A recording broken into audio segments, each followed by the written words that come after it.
I'm really excited to share with you some findings that really surprised me about what makes companies succeed the most, what factors actually matter the most for startup success. I believe that the startup organization is one of the greatest forms to make the world a better place. If you take a group of people with the right equity incentives and organize them in a startup, you can unlock human potential in a way never before possible. You get them to achieve unbelievable things. But if the startup organization is so great, why do so many fail? That's what I wanted to find out. I wanted to find out what actually matters most for startup success. And I wanted to try to be systematic about it, avoid some of my instincts and maybe misperceptions I have from so many companies I've seen over the years. I wanted to know this because I've been starting businesses since I was 12 years old, when I sold candy at the bus stop in junior high school, to high school when I made solar energy devices, to college when I made loudspeakers, and when I graduated from college, started software companies. And 20 years ago, I started Idea Lab, and in the last 20 years, we started more than 100 companies, many successes and many big failures. We learned a lot from those failures.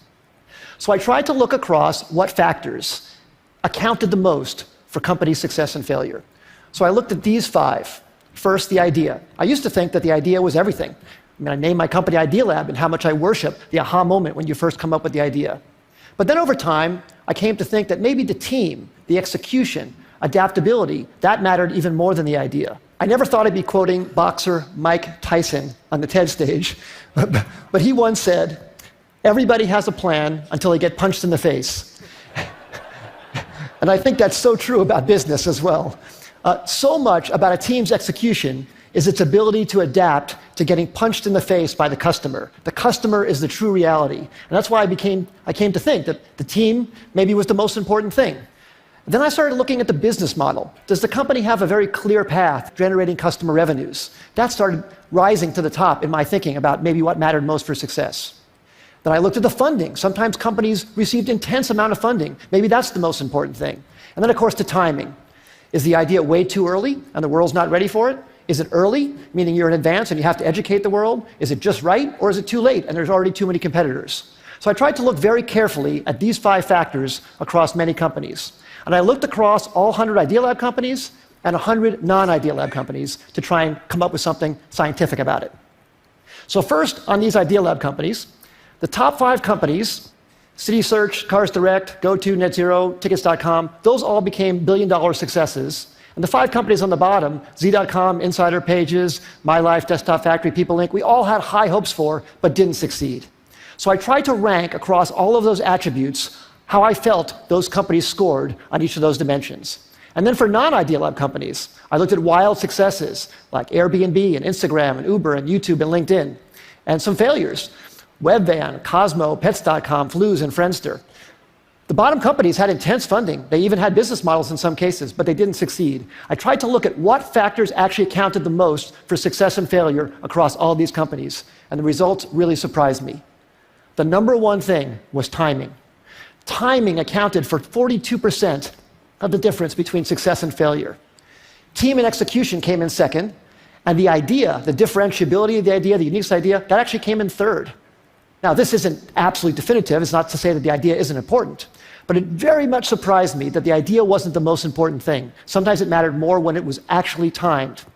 The last 2, business model and funding, made sense to me, actually. I think business model makes sense to be that low because you could start out without a business model and then add one later if your customers are demanding what you're creating. And funding, I think as well. If you're underfunded at first, but you're gaining traction, especially in today's age, it's very, very easy to get intense funding. So now let me give you some specific examples about each of these. So take a wild success like Airbnb, everybody knows about. Well, that company was famously passed on by many smart investors because people thought, no one's going to rent out a space in their home to a stranger. Well, of course, people proved that wrong. But one of the reasons it succeeded, aside from a good business model, a good idea, great execution, is the timing. That company came out right during the height of the recession when people really needed extra money. And that maybe helped people overcome their objection to renting out their own home to a stranger.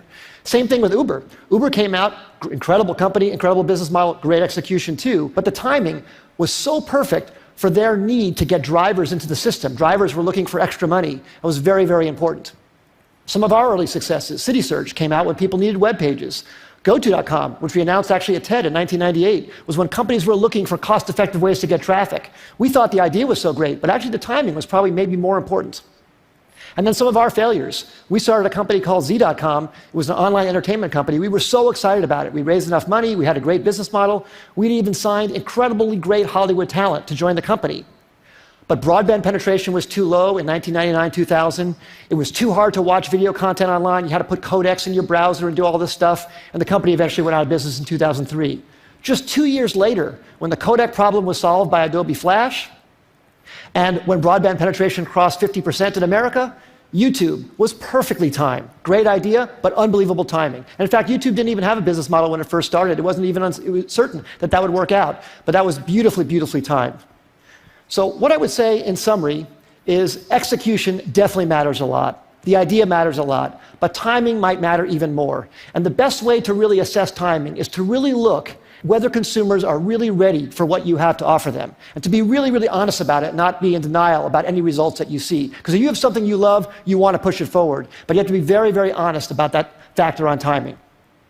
As I said earlier, I think startups can change the world and make the world a better place.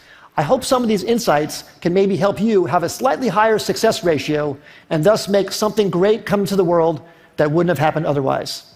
Thank you very much, my great audience.